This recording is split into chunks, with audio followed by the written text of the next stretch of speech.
आज हम बात करने वाले हैं एक बहुत ही दिलचस्प कहानी की, जो रोमांच से तो भरी है ही, लेकिन उसका मतलब भी बहुत गहरा है।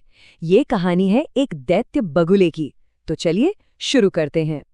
सोचिए, क्या हो अगर कोई राक्षस, कोई बुराई भगवान को ही निगल जाए। ये सवाल सुनने में ही अजीब लगता है ना? एक ऐसा पल जब लगे कि बुराई जीत गई, अच्छाई खत्म हो गई। पर क्या सच में ऐसा हो सकता है? तो कहानी शुरू होती है वृंदावन से, एक बहुत ही शांत खूबसूरत गांव।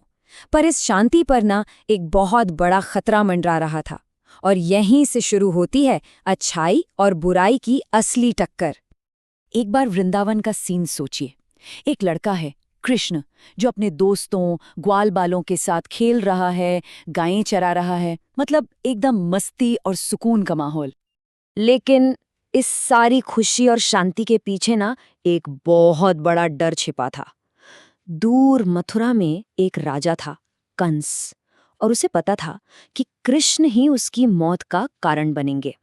तो बस वो लगातार कृष्ण को मारने के लिए साजिशें करता रहता था। और इसी साजिश के तहत कंस ने भेजा अपने सबसे खतरनाक राक्षसों में से एक को। नाम था बकासुर। अब ये कोई आम राक्षस नहीं था। इसने रूप लिया था एक बहुत ही बड़े, एक विशाल बगुले का। इतना बड़ा कि वो किसी को भी एक बार में ही निगल सकता था। और फिर वो दिन आ ही गया। सब कुछ नॉर्मल चल रहा था, एक आम दिन की तरह। पर वो दिन बहुत जल्द एक खौफनाक दिन में बदलने वाला था। यमुना के किनारे बकासुर आ पहुंचा था। वो इतना विशाल था, समझिए पहाड़ जैसा। जब वो आया ना, तो ऐसा लगा जैसे आसमान से कोई बड़ा सा बादल टूटकर जमीन पर आ गया हो। चारों तरफ अंधेरा ही अंधेरा हो गया। बकासुर को देखते ही कृष्ण के सारे दोस्त डर के मारे चिल्लाने लगे, कृष्ण कृष्ण बचो। उनकी आवाज में जो खौफ था वो बता रहा था कि खतरा कितना बड़ा है। और इसके पहले कि कोई कुछ समझ पाता, उस दैत्य बगुले ने कृष्ण को अपनी चोंच से पकड़ा और सीधा निगल गया। बस एक पल में सब शांत, सब खत्म। ऐसा लगा कि बस कहानी यहीं खत्म हो गई। लेकिन कहानी यहाँ खत्म नहीं होती। असल में यहीं से तो असली कहानी शुरू होती है। बकासुर ने अपनी जिंदगी की सबसे बड़ी और सबसे आखिरी गलती कर दी थी। देखिए, बकासुर की गलती क्या थी? उसने कृष्ण को बस एक छोटा सा बच्चा समझा। उसे क्या पता था कि उसने किसी बच्चे को नहीं, बल्कि खुद उस ताकत को निगल लिया है जो ये पूरी दुनिया, ये पूरा ब्रह्मांड चलाती है। अब पासा पलटने वाला था। कृष्ण ने बकासुर के गले के अंदर से ही अपनी असली शक्ति दिखानी शुरू की। उनके शरीर से एक जबरदस्त गर्मी निकलने लगी, इतनी ज्यादा कि कोई सोच भी नहीं सकता।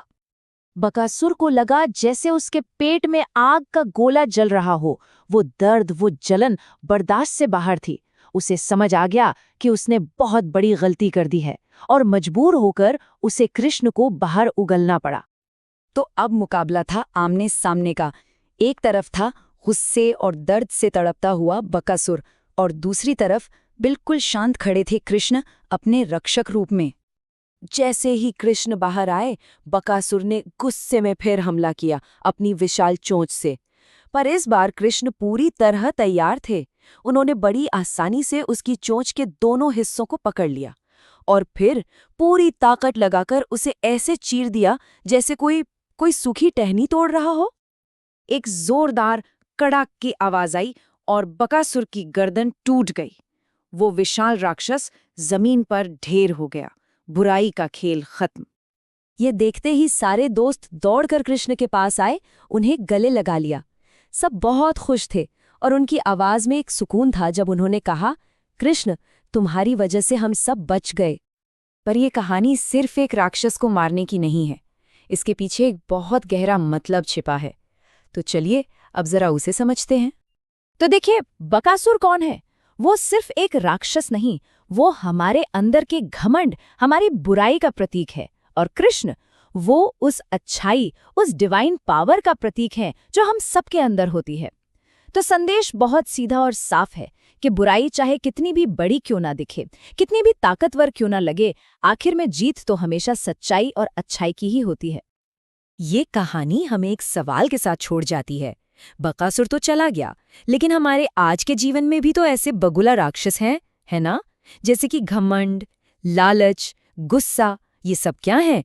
ये वही राक्षस हैं जो हमारी अच्छाई को खत्म करने की कोशिश करते हैं।